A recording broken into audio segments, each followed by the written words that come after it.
Yeah, so we've just tried, whether it's a zone press, man-to-man press, run and jump, just kind of have a heavy dose. If you look at our schedule and some of the people coming, and obviously Milwaukee also, they do a lot of pressing, so we wanted to be prepared. But really, it's no different than any other year. You just got to look at your schedule, and then once you get to people, you got to work on it. If no one's going to press you for 4 or 5 games, you're just not going to sit there and work on it. But there's always the surprise, and people do things differently than they normally do, but for the most part, they do what they've done in the past. Why will the Trey-Caleb dynamic work for you guys? I think Trey and any of the other 3 guys will work for our guys, or Caleb and any of the other 3, So is there something about those two that you feel like it's really going to work together well?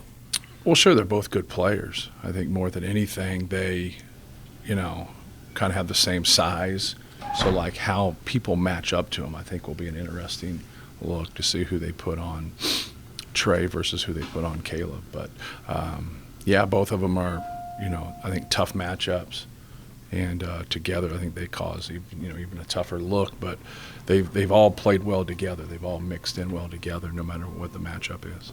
Last year you always pointed out what Zach and Trey did at the center position. This is what you got out of the center position for 40 minutes. Right. Do you look at that front court kind of the same way with those 4 guys? Is the production we're going to get out of these? Yeah, minutes? It just depends on how it unfolds. Like, those guys split time.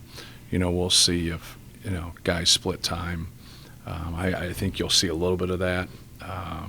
But I don't want to handcuff anybody in terms of their development progression or their development progression together, as groups. So that's what we've tried to do, is play them, in different matchups, different groups, to see who plays well together, and they've all had a lot of success. As much of a handful as Trey's been one-on-one around the basket, so you have to be ready for people to start bringing a double to him and gets I hope so. threes and dives.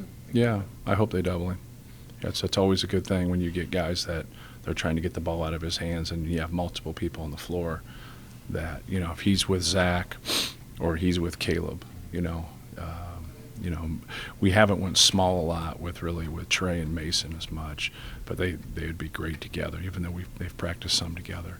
But I think anytime somebody is doubling you, they're doubling you for what they've seen. They've doubled them because of production. So you got to do something first. They don't just come out of the chute and say, hey, we're going to double you, unless that's what you do. That's what we do. So, like, we double everybody if they're on the block. Your backcourt players, guys like Ethan and Braden and Fletcher. Just wanted to make good decisions. Not really, being aggressive, just kind of taking what the defense gives them. And when it's there, look for your shot. When you have angles, look to be aggressive and drive. But be under control. For us, just if we can make good decisions, we're going to be okay. I think a lot of things get talked in theory when each play's a little bit different or each set's a little bit different, and you just got to make the reads and take what the defense gives you. Do you anticipate, like when you're substituting, do you want that second group together for extended minutes, or is it? I know it's going to be dictated by game conditions and foul and all that kind of stuff. Yeah, we'll see. I think when you get that ultimate second group, that means nobody in the first group is in there. And I don't know if that'll always be the case. It depends on kind of a rotation. I've done that because I was trying to play 11 people. Right.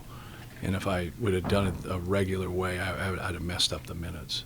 So I was just trying to get guys minutes. So I wouldn't read into that. But will that change in the regular season, how you would approach that now? Yeah, I won't play 11 people. So I've always tried to play 10, and by the end of the year, I don't. I play 9.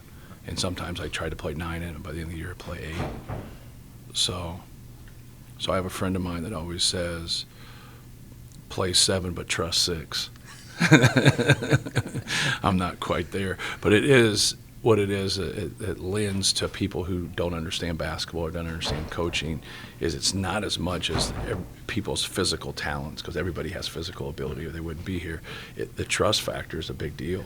Like who are you at the end of a game? Like, can you be trust? Not are you really good and really talented? Like, can you draw up something in the huddle and you're going to follow it? Can you get a defensive assignment or switch a defensive assignment and then be able to make that change? Like, that trust is really, really important. So I know we're kind of joking there, but there's a lot of truth to it.